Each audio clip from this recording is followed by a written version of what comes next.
বন্ধুরা, দাবার বোর্ডে যখন চাল দেওয়া শুরু হয় তখন সবাই রাজার দিকে তাকিয়ে থাকে।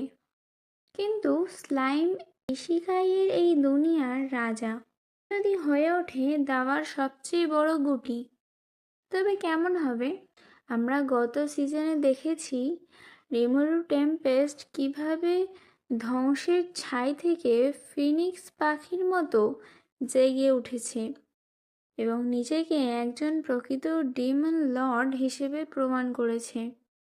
কিন্তু লেমনকে কি শেষ করার কি শুধুই একটা গল্পের শেষ, নাকি আরো বড় কোনো ঝড়ের শুরু? আজকের ভিডিওতে আমরা এমন কিছু রহস্যের পর্দা ফাঁস করব যা আপনার মাথা ঘুরিয়ে দেবে। আমরা সবাই দেখব সেই রহস্যময়ী লুমিনাস ভ্যালেন্টাইনকে, যে আড়ালে থেকে পুরো একটা ধর্মকে নিয়ন্ত্রণ করছে। আমরা কথা বলবো সেই অকুতোভয় হিনাতা সাকাগুচিকে নিয়ে। তার তলোয়ারের ধার রিমুরুর অস্তিত্বকে নাড়িয়ে দিতে পারে। কেন একটা আস্ত সাম্রাজ্য রিমুরুর নামের আতঙ্কে নিজেদের রাজকোষ খালি করতে রাজি হয়ে গেল? আর পর্দার আড়াল থেকে ইউকি কাগুজাকা আসলে কোন ভয়ঙ্কর ছক কষছে?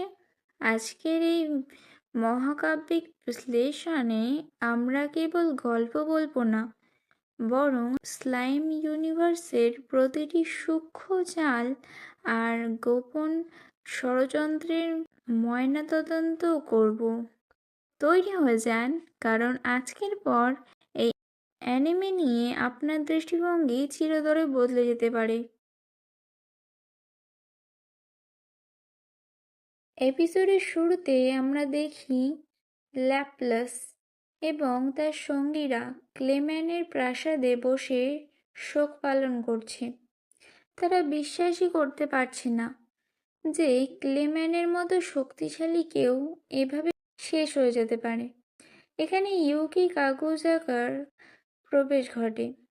ইউকিকে দেখে মনে হয় সে খুব শান্ত, কিন্তু আসলে সেই সব নাটের গরু। সে স্বীকার করে যে সে রিমুরুকে খুব কম শক্তিশালী ভেবেছিল। ল্যাপ্লাস এবং ইউকির মধ্যে কথোপকথন থেকে বোঝা যায় তারা রিমুরুকে এখন তাদের বড় প্রতিপক্ষ মানছে। ইউকি বলছে যে তারা সরাসরি যুদ্ধ করবে না, বরং পেছন থেকে রিমুরুকে ঝামেলায় ফেলবে বা বিপদে ফেলবে। হিনাটা সাকাগুচি কিভাবে এই পৃথিবীতে এলো এবং ওয়েস্টার্ন হোলি চার্চের লিডার কিভাবে হলো? হিনাতা শুরুতে মনে করত এই পৃথিবীতে দানবরাই সব অনিষ্টের মূল। সে তার অবিশ্বাস্য তলোয়ার চালানো এবং বুদ্ধির জোরে খুব অল্প সময়ে চার্চের সবচেয়ে বড় পদে আসীন হয়। হিনাটা কেন রিমুরুকে আক্রমণ করেছিল জানেন? কারণ তাকে ভুল তথ্য দেওয়া হয়েছিল যে রিমুরু তার শিক্ষক শিজুকে শেষ করে ফেলছে। এই ভুল বোঝাবুঝি এখন এক বড় যুদ্ধের দিকে এগোচ্ছে। আমরা জানতে পারি যে লুমিনাস ভ্যালেন্টাইন আসলে একজন ভ্যাম্পায়ার ডিমন লর্ড। মানুষের কাছে ঈশ্বরের মতন পূজা পায় সে। সে ভ্যাম্পায়ার হলেও তার রাজ্যে মানুষ এবং ভ্যাম্পায়াররা শান্তিতে থাকে। লুমিনাস রিমুরুর চেয়ে বেশি ভয় পায় স্টর্ম ড্রাগন ভেলডোরাকে, কারণ অতীতে ভেলডোরা তার তিলোত্তমা শহর নাইট রোজ ধ্বংস করে দিয়েছিল। রিমুরু ফ্যালমুথ রাজ্যের ওপর বিশাল এক জরিমানা চাপিয়েছে, 10,000 স্টেলার গোল্ড কয়েন। এটি এত বড় অঙ্ক যে পুরো ফ্যালমুথ রাজ্যের রাজকোষ খালি হয়ে যাবে। যখন চারিদিকে রাজারা জানতে পারে যে রিমুরু এখন অক্টোগ্রাম এর সদস্য, তখন তাদের ভয়ে হাত পা ঠান্ডা হয়ে যায়। রাজা অ্যাডভানিস বুঝতে পারেন রিমুরুর সাথে লড়াই করে জেতা অসম্ভব, তাই নিজের প্রজাদের বাঁচাতে তিনি নিজের সিংহাসন ছেড়ে দেওয়ার সিদ্ধান্ত নেন। হিনাটাকে জানতে পারবে যে রিমুরু নির্দোষ লুমিনাস কি রিমোরুর বন্ধু হবে নাকি শত্রু? রিমোরু এখন আর কেবল নিজের গ্রাম বাঁচাতে চায় না, সে এখন চায় দানব এবং মানুষ মিলে একটি শান্তিপূর্ণ বিশ্ব তৈরি করতে। কিন্তু ইউকি এবং ইস্টার্ন মার্চেন্টরা কি তা হতে দেবে? গল্পের এই মোড়ে এসে একটা বিষয় পরিষ্কার, শান্তি শুধু যুদ্ধের অনুপস্থিতি নয়, বরং যুদ্ধের প্রস্তুতির মধ্যবর্তী সময় মাত্র। রিমোরু টেম্পেস্ট হয়তো এখন অক্টোগ্রামের আসনে বসেছে, কিন্তু সিংহাসন যত উঁচু হয়, পতনের ভয়ও তত বেশি থাকে।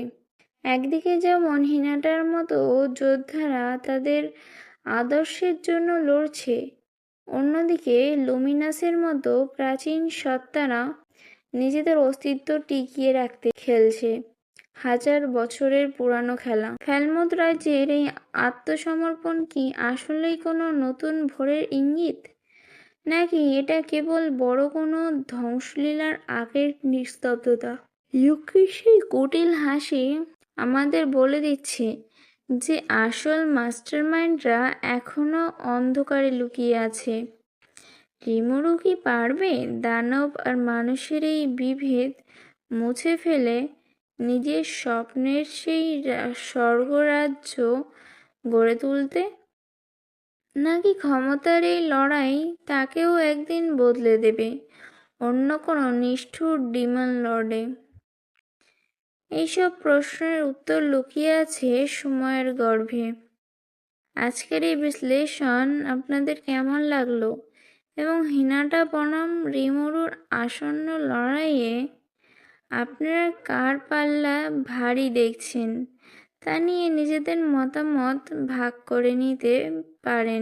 আগামী পর্বে আমরা আরও গভীরে যাব, আরও নতুন কোনো রহস্যের জট খুলব। ততক্ষণের জন্য গল্পের এই মায়াজালে নিজেদের হারিয়ে ফেলুন এবং পরবর্তী অধ্যায়ের জন্য অপেক্ষা করুন। দেখা হচ্ছে খুবই শীঘ্রই।